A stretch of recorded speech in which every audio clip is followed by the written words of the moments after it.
Hi, Dr. Jen. 15 years ago, I had a total hysterectomy and went into full-blown menopause.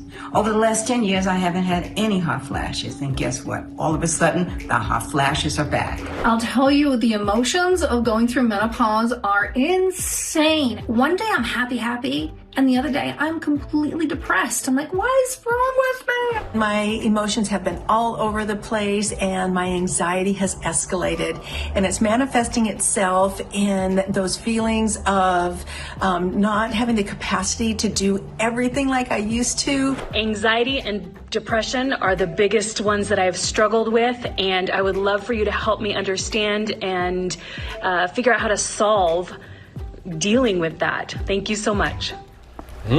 Yes, welcome back to GMA3. Menopause is finally having its moment, and as you just heard, women are now opening up about what was once a taboo topic to talk about. They're no longer feeling shame and facing this phase in their life. And we are going to tackle it today. We are launching a brand new series, GMA3's Menopause Manual, breaking down everything you haven't heard about the latest treatments, foods, therapies, everything that can help you cope along the way. And for all the men out there, our job is to learn and support, so keep that in mind. We're starting out with a real conversation about menopause and mental health, navigating the emotional challenges that many women face while often feeling alone. And here to break it down for us is psychotherapist and relationship expert, Dr. Tiffanie Davis Henry, and host of the Go Ask Ali podcast, a very good friend, Ali Wentworth. Good to see you both.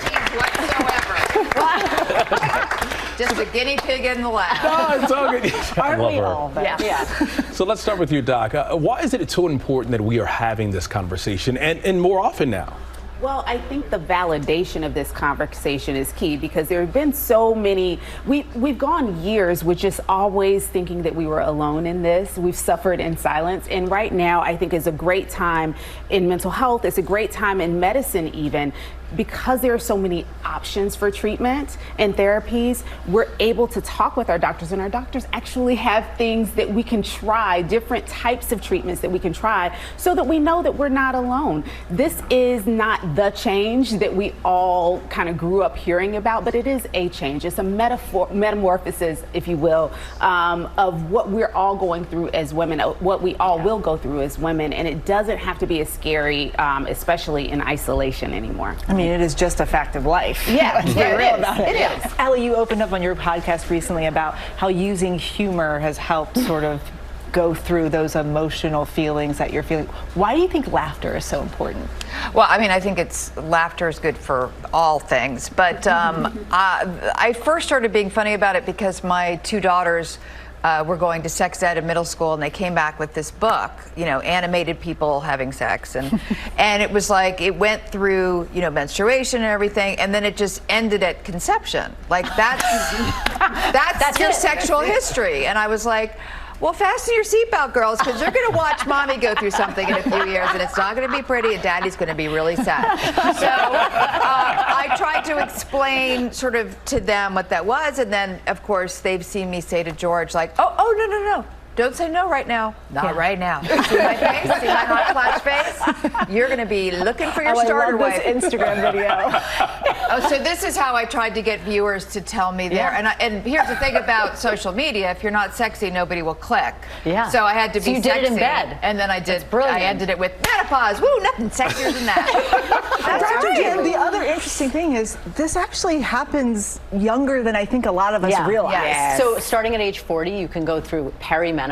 That can be the 10 years before you actually cross that finish line and enter in that next stage of life. And listen, we have to, we love hearing other people's stories, because that commonality, as Tiffanie and Ali have talked about, is so important. But listen, there are estrogen and progestin receptors head to toe, folks. So in the brain, it can affect your mood. It can affect the way you think. One of the questions we heard is that the woman said she can't get as much done anymore. There's a lot of overlap between women who may have had ADD or ADHD, never been diagnosed. Then they go through menopause and the Band-Aid gets ripped off and they're less able to compensate. So it is so important that we're having these conversations, and we'll continue to have them for the whole month. So Dr. Jen, why aren't people talking about the stigma that comes along with it, especially the emotional and mental health? Oh, I mean, I think we can all probably agree that as women, we oftentimes feel that society puts a value on us that unfortunately is tied to our ability to procreate and reproduce. May I add to You the may. I would say that historically, you know, we didn't live that long, right? So all my relatives died of scurvy, you know, at 30. And so, you know, you were having babies at 13 and it was over. So menopause has always been the end.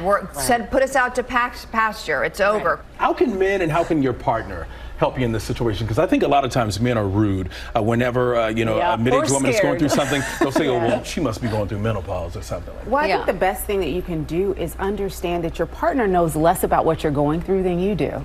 And the best thing you can do is be your own best advocate. You can talk with your doctors, have open conversations. I think Jen made an excellent point that sometimes we're having all of these symptoms, but not realizing that they're related or could be related to menopause. So making sure that you're open with your doctor, be a good girlfriend, right? I need to be able to call Ali, call Jen, and say, "Hey, I'm experiencing this." They're not good girlfriends if they don't tell me what treatments they use. They're not good. They're not being a good sister if they don't tell me, "Okay, this is going to happen. Now this is going to happen." So the community that we build with one another is super duper important.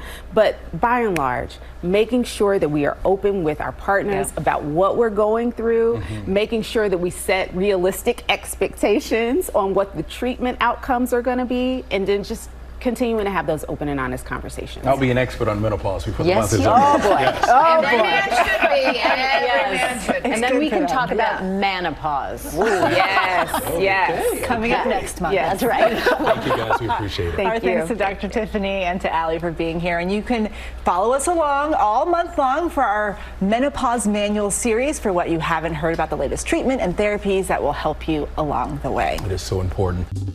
Well, hey there, GMA fans. Robin Roberts here. Thanks for checking out our YouTube channel. Lots of great stuff here. So go on, click the subscribe button right over here to get more of awesome videos and content from GMA every day, anytime. We thank you for watching, and we'll see you in the morning on GMA.